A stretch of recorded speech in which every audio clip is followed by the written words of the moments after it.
Ils sont venus constater ce qui se réalise dans le port autonome de Pointe-Noire dans le cadre de son extension et de sa modernisation. Ces administrateurs du port autonome de Pointe-Noire, conduits par Jean-Louis Osso, le président du conseil d'administration de cette structure, ont échangé avec les équipes techniques qui sont les maîtres d'œuvre des différents projets entrepris sur le terrain. Objectif, constater l'évolution de ces chantiers. Le conseil d'administration reçoit de la direction générale les rapports sur l'exécution de ces différents chantiers, de ces différents projets.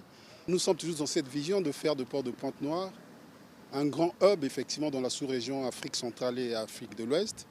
Et la réalisation de tous ces projets participe à l'agrandissement de nos capacités. Cette visite guidée a permis à ces administrateurs de prendre connaissance des travaux financés par l'AFD, Congo Terminal et bien d'autres partenaires comme l'ADP en collaboration avec l'État congolais. Le projet d'extension de Congo Terminal sur le môle Est se construit sur 750 mètres avec un tirant d'eau de 17 mètres pour une superficie de 26 hectares. Ailleurs, le sable dragué permet de créer d'autres môles, des projets visant à rendre plus compétitif ce port, encouragé par le conseil d'administration. Le 25 février, son Excellence le Président de la République, Denis Sassou Nguesso, a posé la première pierre de la route stratégique majeure du corridor 13 qui va relier Brazzaville, Bangui et Djamena.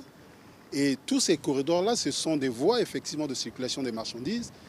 Et lorsque nous avons un grand port en eau profonde, le port maritime de Pointe-Noire, effectivement, c'est des projets qui vont effectivement en adéquation avec ces éléments. Donc, ça renforcerait la capacité du port de Pointe-Noire. Et en ce qui concerne la compétitivité, nous partons d'abord des capacités que nous sommes en train de mettre en place.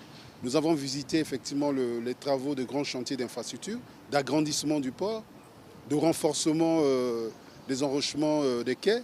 Et tout cela procède à ce que nous allons effectivement mettre en place des éléments essentiels qui feront que nous serons toujours compétitifs sur notre côte atlantique. Le port autonome de Pointe-Noire est un moteur essentiel pour l'économie congolaise et une plaque tournante majeure pour le commerce maritime dans la sous-région.